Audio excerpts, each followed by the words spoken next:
আসসালামু আলাইকুম, আমন্ত্রণ জানাচ্ছি চ্যানেল জুলাই 36 এর রাতের সংবাদে। প্রথমে জানিয়ে দিব জাতীয় সংবাদ। সারা দেশে মহান শহীদ দিবস ও আন্তর্জাতিক মাতৃভাষা দিবস যথাযোগ্য মর্যাদা ও গভীর শ্রদ্ধা পালিত হচ্ছে। 21-এর প্রথম প্রহরে জেলা ও উপজেলা শহীদ মিনারে ফুল দিয়ে ভাষা আন্দোলনের শহীদদের প্রতি শ্রদ্ধা জানানো হয়। অংশগ্রহণকারীরা শহীদদের আত্মত্যাগ স্মরণ করে বাংলার ভাষার মর্যাদা ও অধিকার রক্ষায় শ্রদ্ধা জানান।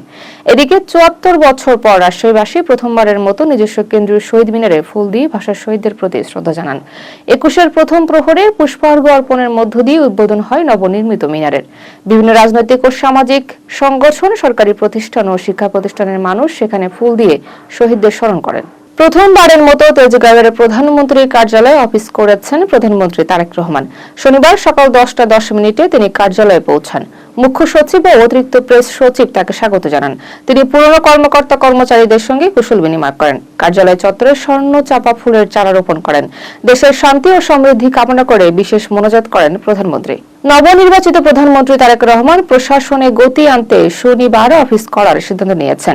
এমপিদের শুল্কমুক্ত গাড়ি ও প্লট না নেওয়ার সিদ্ধান্ত ইতিবাচকভাবে দেখা হচ্ছে।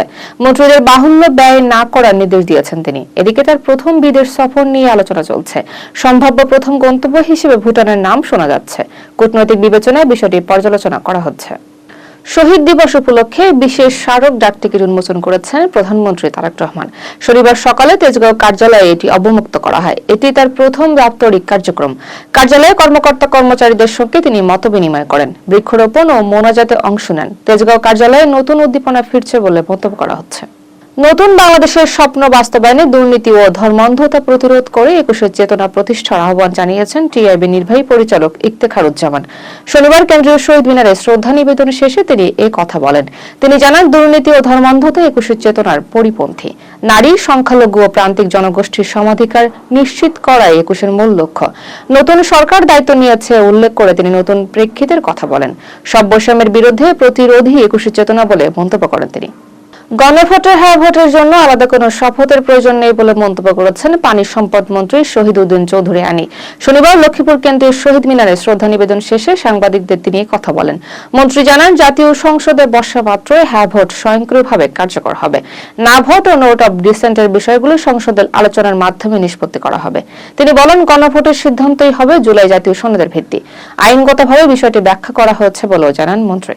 তথ্য ও সম্প্রচার মন্ত্রী এম জহিরুদ্দিন স্বপন বলেছেন, সাংবাদিকদের যে কোনো সমস্যা সাংবাদিকতার নিজস্ব কাঠামোর মধ্যেই সমাধান হওয়া উচিত। তিনি বলেন, অন্য কোনো মন্ত্রণালয় বা প্রশাসনের হস্তক্ষেপ পেশাগত স্বাধীনতা ক্ষুণ্ণ করতে পারে। বরিশাল শিল্পকলা একাডেমিতে মহান শহীদ দিবস ও আন্তর্জাতিক মাতৃভাষা দিবস উপলক্ষে অনুষ্ঠিত আলোচনা সভায় তিনি এসব কথা বলেন। মন্ত্রী জানান, সরকারের লক্ষ্য গণমাধ্যমকে স্বাধীনভাবে কাজ করতে দেওয়া ও দেশের জনগণের আস্থা বাড়ানো। ওয়েস বোর্ড ও সাংবাদিকদের আর্থিক নিরাপত্তা দ্রুত নিশ্চিত করা হবে। সভায় জেলা প্রশাসনের বিভিন্ন শ্রেণী পেশার মানুষ উপস্থিত ছিলেন। জামায়াতে ইসলামের কেন্দ্রীয় কমিটির নতুন নেতৃত্ব ঘোষণা করা হয়েছে। 21 থেকে 23 ফেব্রুয়ারি ভার্চুয়াল মজলিসে শুরায় সিদ্ধান্ত হয়। নায়েবে আমির হিসেবে 4 জন দায়িত্ব পেয়েছেন। সেক্রেটারি জেনারেল হয়েছেন মিয়া গোলাম পরোয়ার। 21 সদস্যের নির্বাহী পরিষদ গঠন করা হয়েছে। এছাড়া 88 সদস্যের কর্ম পরিষদও ঘোষণা করা হয়। সড়ক পরিবহন, রেল ও নৌ পরিবহন মন্ত্রী শেখ রবিউল আলমের বক্তব্যকে সমঝোতার নামে চাঁদাবাজিকে বৈধতা দেওয়ার অভিযোগ তুলেছে বাংলাদেশ জামায়াত ইসলামী।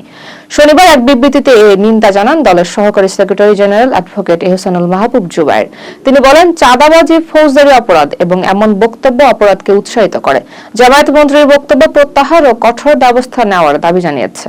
সুনামগঞ্জের বিশ্বম্বরপুরে জমি বিরোধের নাতিদের হাতে মামা, মামি, নানি সহ 10 জন কুপিয়ে জখম হয়েছেন। শুক্রবার গোলগাঁও গ্রামে এই ঘটনা ঘটে। আহতদের অবস্থা আশঙ্কাজনক। তাদের সিলেট ও সুনামগঞ্জ হাসপাতালে ভর্তি করা হয়েছে। এলাকা জুড়ে আতঙ্ক ছড়িয়ে পড়েছে। পুলিশ বলছে, লিখিত অভিযোগ এখনো পাওয়া যায়নি। জামালপুরের মেলান্দহে ট্রেনের নিচে কাটা পড়ে কোরমান আলী নামে এক বৃদ্ধ নিহত হয়েছেন। শনিবার সকালে ব্রহ্মপুত্র এক্সপ্রেস ট্রেনে এ দুর্ঘটনা ঘটে। তিনি দীর্ঘদিন ধরে মানসিক রোগে ভুগছিলেন। প্রতিদিনের মতো রেল লাইনের পাশে রোদ পোহাচ্ছিলেন। ঘটনাস্থলে তার মৃত্যু হয়। পুলিশ প্রয়োজনীয় আইনগত ব্যবস্থা নিয়েছে। দর্শক, এখন জানিয়ে দেব খেলাধুলার সংবাদ। এএফসি উইমেন্স এশিয়ান কাপে চূড়ান্ত পর্ব খেলতে অস্ট্রেলিয়ায় সিডনিতে পৌঁছেছে বাংলাদেশ নারী ফুটবল দল।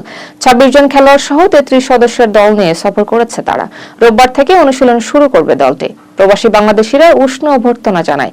বি গ্রুপে রয়েছে বাংলাদেশ, চীন, কোরিয়া ও উজবেকিস্তান। 3 মার্চ চীনের বিপক্ষে প্রথম ম্যাচ খেলবে বাংলাদেশ। 3 ম্যাচের ওয়ানডে সিরিজ খেলতে আগামী মাসে বাংলাদেশে আসছে পাকিস্তান ক্রিকেট দল।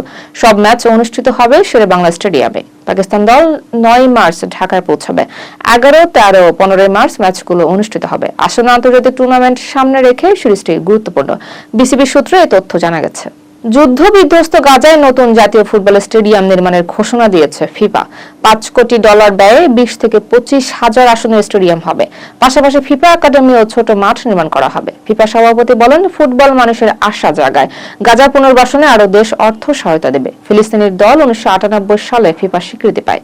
যুক্তরাষ্ট্রের MLS নতুন মৌসুম শুরু হচ্ছে রবিবার থেকে। ইন্টার মায়ামির হয়ে শিরোপা ধরে রাখার চ্যালেঞ্জে নামবেন লিওনেল মেসি। চোটের কারণে প্রথম ম্যাচে তার খেলা অনিশ্চিত। নতুন মৌসুমে বড় তারকারা MLS এ যোগ দিয়েছেন। সন হিউং-মিন ও হামেস রদ্রিগেজ লিগে প্রতিদ্বন্দ্বিতা বাড়াবেন। মেসির সামনে রয়েছে একাধিক ব্যক্তিগত রেকর্ডের সুযোগ। বিশ্বকাপে খেলা নিয়ে অনিশ্চয়তার মধ্যে অবসর ভাবনার ইঙ্গিত দিয়েছেন নেইমার জুনিয়র। এক সাক্ষাৎকারে তিনি জানান, চলতি বছরের শেষে অবসর নিতে পারেন। একাধিক চোট তার ক্যারিয়ারে বাধা হয়ে দাঁড়িয়েছে। আল হিলাল ছেড়ে তিনি ফিরেছেন সান্তোসে। তবে বিশ্বকাপ ও জাতীয় দলের জন্য পুরো বছর খেলতে চান। চূড়ান্ত সিদ্ধান্ত হৃদয়ের উপর ছেড়ে দিয়েছেন নেইমার।